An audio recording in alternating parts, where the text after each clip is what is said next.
کہ اللہ تعالیٰ کا لاکھ لاکھ احسان اور شکر عظیم ہے کہ اللہ تعالیٰ نے اس بھاگ دوڑ کے ماحول میں تھوڑی دیر دین کی بات سیکھنے اور سکھانے کا موقع میسر فرمایا ہے۔ اس بات پر، اس لمحے پر اللہ تعالیٰ کا شکر ہے، اللہ کا احسان ہے۔ میں ممنون و مشکور ہوں صاحب خانہ کا جو اس ناچیز کو دعوت دی انہوں نے، چونکہ جو میرا ذہن تھا کہ عوام ہوگی اور ان کو دین کی بنیادی چیزیں یا کسی بھی ٹاپک پہ یا شادی کا ماحول ہے تو اسی ہی کے تعلق سے انہیں دین کی بنیادی چیزیں سکھایا جائے کہ ہمارا مذہب کی شادی کے بارے میں، ان کے حقوق کے بارے میں، ان کی تعلیمات کیا مذہب سکھاتا ہے، تو وہ خیر نہ مجمع ہے اور نہ ہی وہ ذہن بن رہا ہے۔ پھر بھی اللہ تعالیٰ کا شکر اور احسان ہے، کیونکہ ایک بات یاد رکھیں کہ اللہ کہتا ہے لَإِن شَكَرْتُمْ لَأَزِيدَنَّكُمْ وَلَإِن كَفَرْتُمْ إِنَّ عَذَابِي لَشَدِيدٌ۔ اگر تم میری نعمتوں کا شکریہ ادا کرو گے میں اپنی نعمتیں تم پر بڑھاتا ہوں۔ یہ ہمارے اور آپ کے رب نے اپنے محبوب کے ذریعہ ہم سے اور آپ سے وعدہ فرمایا ہے کہ اگر تم میری نعمتوں کا شکریہ ادا کرو تو میں اپنی نعمتیں تم پر بڑھاتا ہوں۔ اور اللہ نے کہا اگر ناشکری کرو گے تو نعمتیں سلب بھی ہو سکتی ہیں، نعمتیں ختم بھی ہو سکتی ہے، اور اللہ نے کہا اس کا سب سے بڑا نقصان جو دنیا میں ہوگا وہ ہوگا، آخرت کا نقصان تمہارا یہ ہوگا کہ اِنَّ عَذَابِي لَشَدِيدٌ، رب کا عذاب بڑا سخت ہے جو ناقابل برداشت تمہیں ملے گا۔ کس بنیاد پر؟ ناشکری کرنے کی بنیاد۔ آج انڈیا یا دیگر ممالک کے لے جو مسلمانوں کا حال ہے اس میں سب سے بڑا کرتوت کسی اور کا نہیں ہے، ہمارے عمل کا۔ اللہ نے کہا ان اللہ لا یغیر ما بقوم حتی یغیر ما بانفسہم۔ اللہ نے کہا محبوب جب میں کسی قوم کو کوئی نعمت عطا کرتا ہوں تو وہ میں نعمت واپس ان سے نہیں لیتا تب تک جب تک وہ قوم خود اپنی حالت کو نہ بدل دے۔ یعنی اگر وہ رب رسول کی اطاعت و فرما برداری کرے، رب رسول کی بات کو مانے، تو کہا میں اپنی نعمتوں میں اضافہ کرتا رہتا ہوں، چونکہ اللہ کی نعمت کو اللہ کے مرضی کے مطابق استعمال کرنا یہی تو شکریہ ہے، مرضی کے خلاف استعمال کر دینا یہی تو ناشکری ہے۔ بے شک بے شک، سبحان اللہ۔ آپ کا بیٹا اگر آپ کی طبیعت کے مطابق چلے تو آپ ہی رشتہ داروں کے سامنے بیٹھ کر کے کہتے ہو میرا بیٹا بڑا اچھا ہے، میری بات سنتا ہے، میرا کہا مانتا ہے، لیکن کتنا ہوں لاڈلا بیٹا ہو اگر مرضی کے خلاف بات کرے تو آپ کی زبان ایک دن رشتہ داروں کے سامنے کھل جاتی ہے، یہ میری نہیں سنتا، یہ میری نہیں مانتا، یہ میرے من مطابق نہیں کرتا، دل اس سے ناراض رہتا ہے، بھلے اسے پریکٹیکل زبان سے کچھ نہیں کہتا ہوں، تو اس کا اثر اس اولاد پہ پڑے گا جو والد کے دل میں ہوگا۔ تو اگر ہم رب رسول کے مرضی کے خلاف کوئی کام کرتے ہیں تو گویا ہم اللہ اور اس کے رسول کی مخالفت کرتے ہیں۔ ایک ہوتا ہے پریکٹیکل زبان سے اس کا منکر ہو جانا، انکار کر دینا، ایک ہوتا ہے اپنے عادات و افعال سے، اپنے طور طریقے سے بتا دینا کہ ہم اللہ کی مخالفت کرتے ہیں۔ اور آج فی زمانہ ہمارا اور آپ کا حال ایسا ہے، یہی وجہ ہے کہ آج جتنے مسائل، دکھ، تکلیف، آزمائشیں ہماری طرف موڑ رہی ہیں، اس کی وجہ یہی ہے کہ ہم نے اللہ اور اس کے رسول کے تعلیم کے خلاف کام کرنا شروع کیا، جبکہ اللہ نے قرآن میں کہا وَأَطِيعُوا اللَّهَ وَالرَّسُولَ لَعَلَّكُمْ تُرْحَمُونَ۔ یہ کسی نان مسلم سے گفتگو نہیں ہے، یہ مسلمان سے گفتگو ہے، اور اللہ نے کہا اے ایمان والو وَأَطِيعُوا اللَّهَ وَالرَّسُولَ لَعَلَّكُمْ تُرْحَمُونَ، تم اللہ اور اس کے رسول کی اطاعت و فرما برداری کرو تاکہ تمہارے اوپر رحم کیا جائے۔ یعنی اللہ کی حقیقی رحم کا دار و مدار اللہ اور اس کے رسول کی اطاعت و فرما برداری۔ جب تک ہم رب رسول کے مرضی کے مطابق نہیں چلیں گے، جو حقیقی مسلمان کے اللہ کا رحم کا نزول ہونا چاہیے وہ نہیں، تو اس کے نقصانات ہمیں نظر آئیں گے۔ آج سے 75 سال پہلے مائیکل نے ایک ہارٹ نے کہا تھا، گوگل پہ سرچ کر کے The 100 نے کتاب لکھی، پہلے صفحے پہ لکھا The 100 ranking of the most influential persons in history by written Michael H Hart. وہ خود کہتا ہے کہ میں میڈیکل سائنس اور ٹیکنالوجی پہ بہت کچھ کام کیا، لیکن جب میں نے یہ طے کر لیا ٹاپ 100 میں کتنے سائنسدان، کتنے ایسے لوگ آئیں گے جن کی شخصیات کو لوگوں نے مانا. جب اس نے لوگوں کی زندگی کو پڑھنا شروع کیا تو وہ کہتا ہے میں مسلمانوں کو یا مذہب اسلام کو حق نہیں مانتا, میں خود عیسائی دھرم کا فالوور ہوں. لیکن جب دنیا انسانیت جب سے تاریخ لکھی جانے لگی, لوگوں کو جب پڑھا وہ مجبور ہو گیا. گوگل پہ سرچ کر کے کتاب چند MB کی لوڈ کر کے دیکھیں, وہ کہتا ہے جب سے دنیا انسانیت پنپنے لگی اور میں نے سب کی زندگی کو پڑھا تو میں مجبور ہو گیا اس دنیا انسانیت میں سب سے بہترین اگر کوئی انسان ہے تو اس انسان کا نام محمد عربی صلی اللہ علیہ وسلم. سبحان اللہ سبحان اللہ. کہا ان کے سدھانت, ان کی تھیوری, ان کا قول, ان کی بات, ان کا جو قانون اور اصول ہے اگر پوری دنیا پر لاگو کر دیا جائے تو ہر طرف امن و شانتی پھیل جائے گا. کوئی نہ کسی کے جان کا دشمن ہوگا, نہ کوئی کسی کے مال کا دشمن ہوگا. ان کے رب نے ایسا ایسا ان کو فارمولہ اور ان کو سہولت عطا کی. وہ نبی ہمارے اور آپ کے درمیان تشریف لائے. ضرورت اس بات کی ہے کہ اس نبی کی پریکٹیکل زندگی کو دیکھا جائے, ان کی تعلیم, ان کے اصول کے مطابق زندگی گزاری جائے. میں آپ کو یہ بات کا یقین دلاتا ہوں چونکہ ابھی مجھے تقریباً دور جانا ہے بائک سے, وہ بھی تنہا, ورنہ میں تو سوچا تھا چونکہ مجھے بلایا گیا تھا جو وقت دے کر کے وہ کہا گیا تھا کہ آپ مغرب کی نماز یہیں پڑھیں اور مغرب کی نماز کے بعد فوراً پروگرام شروع ہوگا. میں 5:35 پر لمبے سفر سے آ چکا تھا چونکہ وقت کا ایک وعدہ تھا کہ اس ٹائم آپ کو پہنچنا ہے.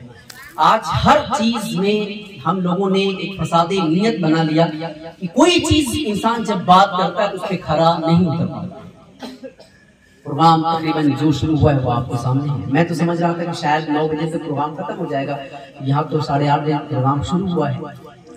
تو کہنے کا مقصد یہ ہے کہ باتیں بہت ساری کی جا سکتی ہیں, پھر کبھی انشاءاللہ تعالیٰ زندگی باقی رہی. چونکہ ایک مہمان اور بیٹھے ہیں, انہیں بھی تقریر کرنی ہے اور جب وہ تقریر کر لیں گے تو پروگرام ختم ہوگا, پھر وہاں سے کہیں ہمیں اجازت ملے گی کہ آپ جا سکتے ہیں اپنے گھر کی طرف. تو آج ضرورت ہے ہمیں اور آپ کو مذہبی اسلام کو سیکھنے کی